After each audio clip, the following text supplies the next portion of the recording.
बिस्मिल्लाहिर्रहमानिर्रहीम। अमीर तहरीक लब्बैक पाकिस्तान को जिस एसपी ने गिरफ़्तार किया और जिस जज ने अमीर तहरीक लब्बैक पाकिस्तान हाफिज़ साद हुसैन रिजवी साहब के ख़िलाफ़ फ़ैसला दिया, दोनों का इबरतनाक अंजाम हुआ है और दोनों के ऊपर अल्लाह ताला की तरफ से अज़ाब नाज़िल हुआ है। इस वीडियो में मैं आप लोगों को सबूत के साथ बताऊँगा, अपनी खबर पेश नहीं करूँगा बल्कि सबूत दे के आप लोगों को जाऊँगा कि वाकई उनके ऊपर अल्लाह ताला का इबरतनाक अज़ाब आ चुका है और उनको अपने किए की सज़ा भी मिल चुकी है।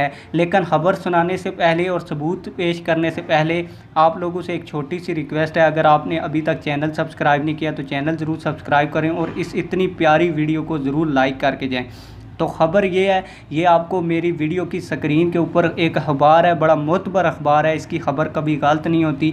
स्क्रीन के ऊपर वीडियो में आपको नज़र आ रही है, ये मैं आपको पढ़ के सुनाता हूँ। गिरफ़्तारी के वक्त जिसने अल्लामा हाफिज़ साद हुसैन रिजवी को कलाई से पकड़ रखा था, आप लोगों ने वीडियो देखी।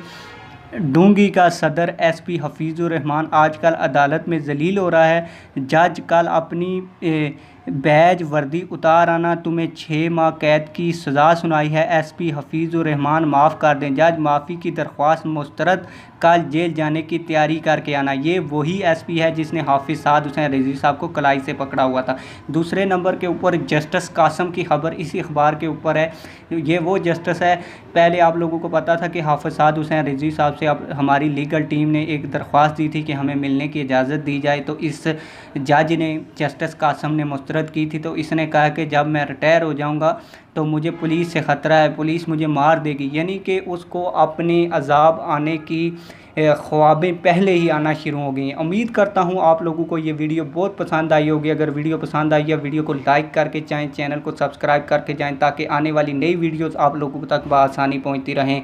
मिलते हैं किसी और वीडियो में। वस्सलाम।